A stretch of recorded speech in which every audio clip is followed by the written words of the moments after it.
आप सबों को प्रभु यीशु में सलाम।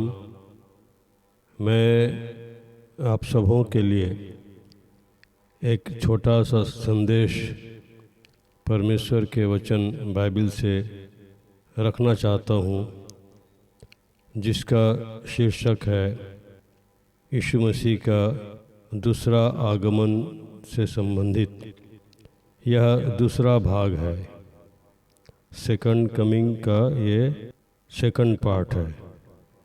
और ये जो भाग मैं लिया हूँ वो पाया जाता है मरकुस उसका 13 अध्याय 32, 33 और 35, 36, जिसमें इस प्रकार से लिखा हुआ है, उस दिन या उस घड़ी के विषय में कोई नहीं जानता, न स्वर्ग के दूत और न पुत्र, परंतु केवल पिता।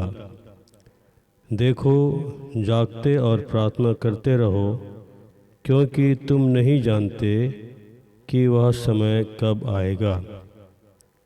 35 पद से लिखा है, इसलिए जागते रहो, क्योंकि तुम नहीं जानते कि घर का स्वामी कब आएगा, सांझ को या आधी रात को या मुर्ग के बांग देने के समय या भोर को। हम जानते हैं कि प्रभु यीशु मसीह इस संसार में 2025 वर्ष पहले इस संसार में आया, चरनी में पैदा हुआ, मनुष्यों के उद्धार करने के लिए उद्धारकर्ता के रूप में यीशु मसीह इस संसार में आया।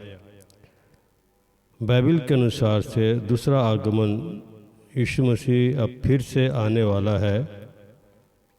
उससे संबंधित बाइबल में बहुत सारी बातें लिखी हुई हैं, और यहाँ पर हम देखते हैं कि यीशु मसीह के आने के पहले एक भविष्यवाणी के रूप में कहा गया है कि कोई नहीं जानता कि घर का स्वामी कब आएगा। अर्थात अब यीशु मसीह आएगा तो अपनी दुल्हन को लेने के लिए आएगा, लेकिन उस समय के बारे में कोई नहीं जानता। लेकिन लिखा है कि तुम जागते रहो और प्रार्थना करते रहो। लेकिन यहाँ पर हम एक विशेष बात देखते हैं, 4 समय बताया गया है। लिखा है, इसलिए जागते रहो, क्योंकि तुम नहीं जानते कि घर का स्वामी कब आएगा, सांझ को या आधी रात को या मुर्ग के बांग देने के समय या भोर को। 4 समय बताया गया है, अर्थात सूर्य के अस्त होने के बाद से लेकर के दूसरे दिन सूर्योदय होने तक 4 समय यहाँ पर बताया गया है। मलाकी 4 अध्याय 2 पद में लिखा हुआ है, परंतु तुम्हारे लिए जो मेरे नाम का भय मानते हो, धर्म का सूर्य उदय होगा।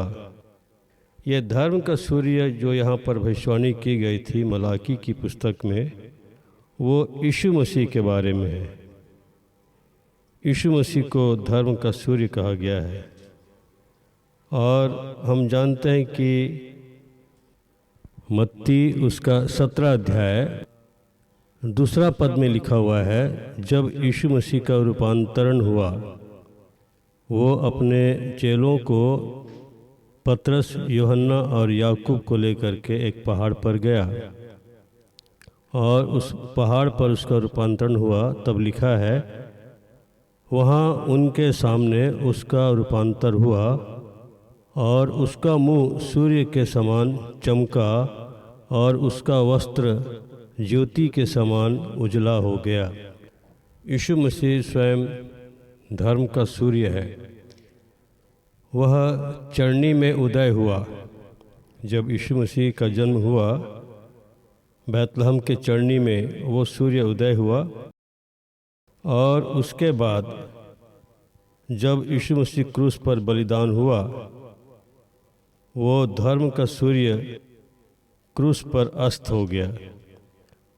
उसके बाद हम जानते हैं कि यीशु मसीह के चेलों ने प्रचार का काम किया, और वो जो प्रचार है वो चलता गया और करीब 100-200 साल तक प्रचार का काम चलता रहा। 300 वर्ष के आसपास हम जानते हैं कि जीसस क्राइस्ट कैलेंडर जो है वो बनाया गया, और धीरे धीरे वो काम बंद होता गया, सुसमाचार प्रचार का काम बंद होता गया, और करीब 500 वर्ष तक सुसमाचार प्रचार का काम पूरा बंद हो गया। बाइबिल जो छापी गई थी, नया नियम भी जब छापा गया, उस समय प्रिंटिंग प्रेस नहीं था, कॉपी करते थे। और हम जानते हैं कि रोमन कैथोलिक के हाथ में बाइबिल चली गई, और उसके बाद हम देखते हैं कि 500 वर्ष से लेकर के 1500 वर्ष तक, करीब 1000 वर्ष तक सुसमाचार प्रचार का काम कुछ भी नहीं हुआ, जिसको हम कह सकते हैं कि वो आधी रात का समय, डार्क एज ऑफ चर्च, वो समय ऐसा था कि उस समय कुछ भी काम नहीं हुआ। उसके बाद हम जानते हैं कि करीब 1500 वर्ष, इसको हम ईस्वी बाद कह सकते हैं, 1500 ईस्वी बाद, AD 1500, 1500 के बाद वहाँ पर हम देखते हैं कि परमेश्वर के कुछ ऐसे दास या परमेश्वर के लोग तैयार हुए जिन्होंने बाइबिल को रोमन कैथोलिक से उन्होंने निकलवाया और उसको प्रोटेस्ट किया। और जिस प्रकार से हम जानते हैं कि बाइबिल वहाँ से ले कर के फिर उसकी कॉपी बनाए गए, और मार्टिन लूथर के समय और भी बहुत सारे ऐसे परमेश्वर के पवित्र लोग थे जिन्होंने बाइबिल को प्रोटेस्ट करके वहाँ से निकाला, और प्रोटेस्टेंट चर्च बनते गए। और हम जानते हैं कि करीब 2000 वर्ष, सन 2000 तक ये काम बहुत ही ज़्यादा होता रहा। और हम जानते हैं कि अभी 2025 भी पार हो गया, 2026 आ गया।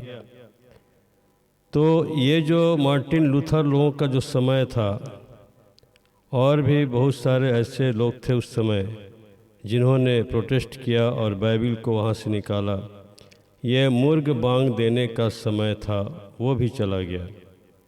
हम जानते हैं कि भारत देश में भी अंग्रेज़ लोग आए और बाइबिल यहाँ लेकर के आए हमारे देश में, और एक ऐसा समय हुआ सन 1985 के आसपास, अंग्रेज़ों को भी यहाँ से वापस जाने के लिए भारत सरकार ने एक ऑर्डर निकाल दिया, और जिसके कारण से अंग्रेज़ लोग जो भी बचे थे वो सब चले गए।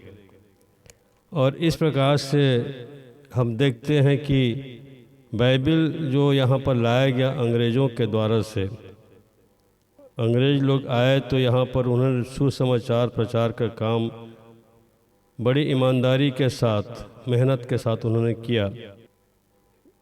कई जगह उन्होंने स्कूल खोले, अस्पताल खोले, और चर्च का, कलीसिया का उन्होंने स्थापना किया। आज पूरे भारत देश में, पाकिस्तान में बहुत सारे चर्च पाए जाते हैं।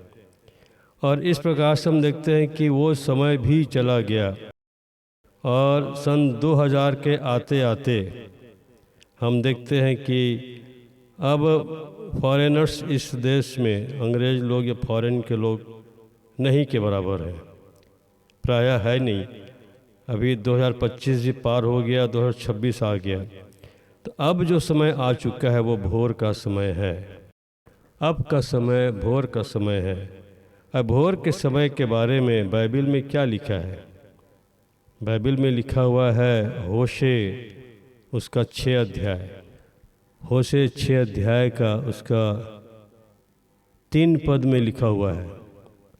होशे 6 का 3, आओ हम ज्ञान ढूंढें, वरन यहोवा का ज्ञान प्राप्त करने के लिए यत्न भी करें, क्योंकि यहोवा का प्रकट होना भोर का सा निश्चित है।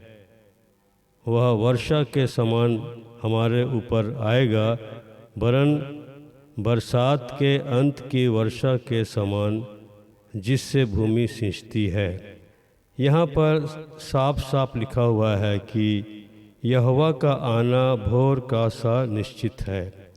अभी हम जिस समय में हम पाए जाते हैं, अंग्रेज़ों के जाने के बाद इस भारत देश में मूर्ख के बांग देने का समय ख़त्म हो चुका, भोर का समय आ चुका।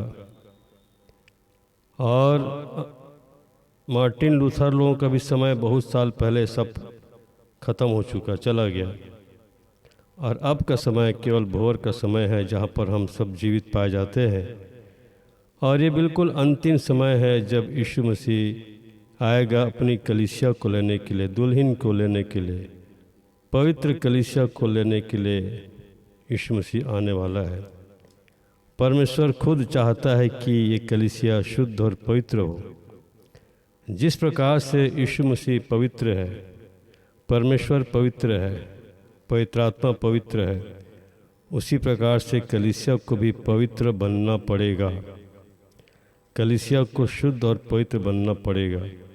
इसलिए हम भी अपने जीवन में कोशिश करें, प्रयत्न करें, मेहनत करें कि हमारे जीवन शुद्ध और पवित्र हो। परमेश्वर को ग्रहण योग्य हमारा जीवन होना चाहिए। हमारा बातचीत, व्यवहार, हमारा चाल चलन शुद्ध और पवित्र हो। नम्रता और दीनता का भी जीवन हमारा होना चाहिए।